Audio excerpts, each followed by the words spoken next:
గాక. క్రీస్తునందు ప్రియమైన దేవుని వారలారా, బాగున్నారా? ఎలా ఉన్నారు?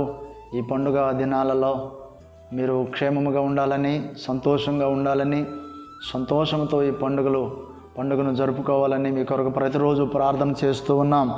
దేవుడు తప్పకుండా మనకు సహాయం చేస్తారు. అన్నిటిలలో మనల్ని సమృద్ధితో ఆయన నడిపిస్తారు. భయపడకండి, దేవుడు తప్పక సహాయం చేస్తారు. రండి, మరి ఈరోజు కూడా ఒక దేవుని వాక్య వచనాన్ని విని చదువుకొని మనం ముందుకు వెళ్దాం. ఎంతైనా ఆశీర్వాదకరం కదా. దేవుని మాటలు ప్రతిరోజు వినటం, చదువుకోవటం ఎంతో ఆశీర్వాదకరమై ఉన్నది. మీ కొరకు ప్రార్థన చేయుచున్నప్పుడు ప్రతిరోజు మీకు ఒక వచనాన్ని, ఒక వాక్య భాగాన్ని మీకు గుర్తు చేయటానికి లేదా నేర్పించడానికి దేవుడు నాకు ఇచ్చిన గొప్ప ధన్యతగా భావిస్తూ ఉన్నాను. దేవుడు నన్ను ఎంతగానో ప్రేమిస్తున్నారనే సత్యాన్ని ఎరిగి నాకు తెలిసిన ఈ దేవుని యొక్క మాటలు మీకు కూడా ప్రకటించడానికి ఈ రీతిగా ఈ పరికరము మరి సాధనమై ఉన్నది కనుక మనం అందరం కలిసి దేవదేవుని మహింపరచవలసిన వారమై ఈ భూమి మీద ఉన్నాము కనుక మరొక రోజు ఇచ్చిన అవకాశంను బట్టి మనం స్తుతిస్తూ దేవుని వాక్యాన్ని నేర్చుకుందాం. కొద్ది నిమిషాలు యెషయా గ్రంథము 40వ అధ్యాయము 9వ వచనం. సియోను సువార్త ప్రకటించుచున్నదానా, ఉన్నత పర్వతము ఎక్కుము.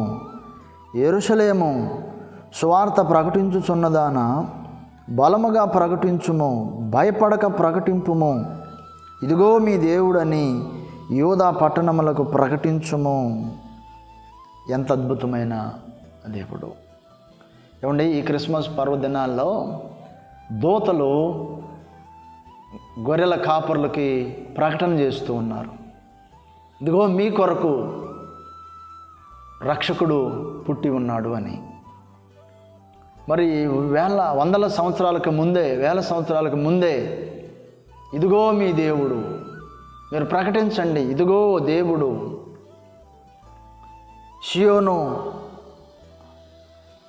సియోను సువార్త ప్రకటించుచున్నదానా, యెరూషలేమా సువార్త ప్రకటించుచున్నదానా, ఉన్నత పర్వతం ఎక్కుము.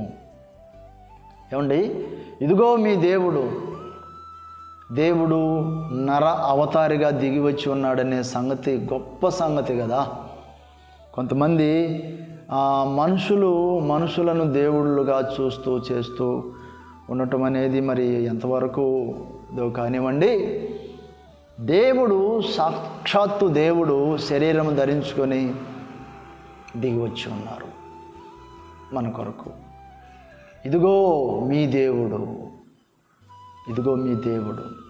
యేసుక్రీస్తు ప్రభువారిని జన్మించిన ఆ టైంలో అండి ఎంతమంది ఆయన చూడటానికి, దర్శించడానికి వచ్చారు.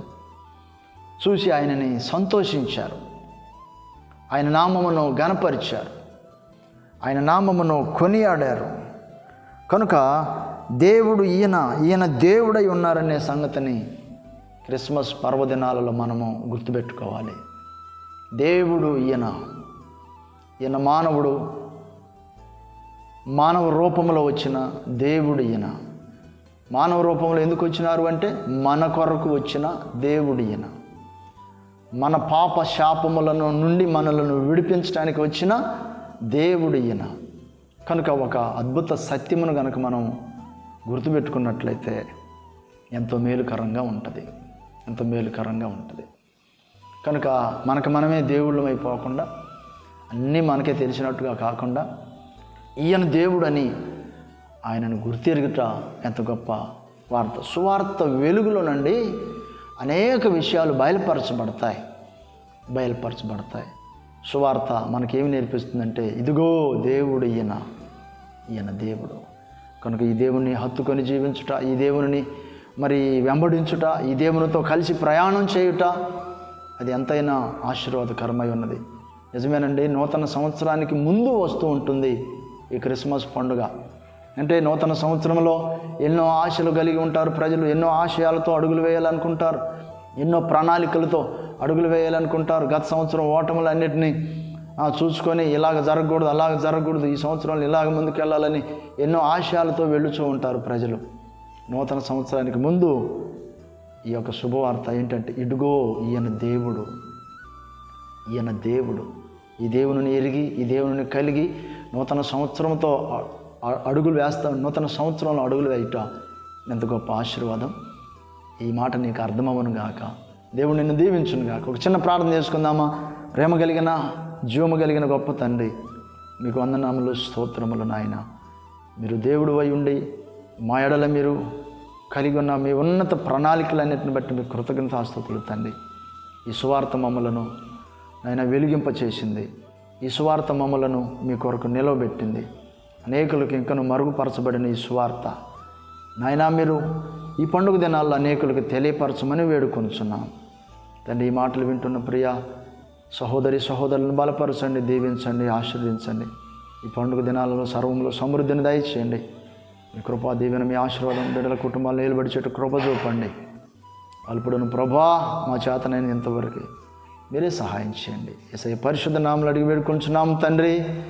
ఆమేన్. మన తండ్రి అయిన దేవుని ప్రేమ, మన రక్షకుడైన యేసుక్రీస్తు ప్రభు వారి కృప, పరిశుద్ధాత్మ దేవుని సన్నిధి సహవాసం మనకందరికీ తోడై ఉండి నడిపించును గాక. దేవుడు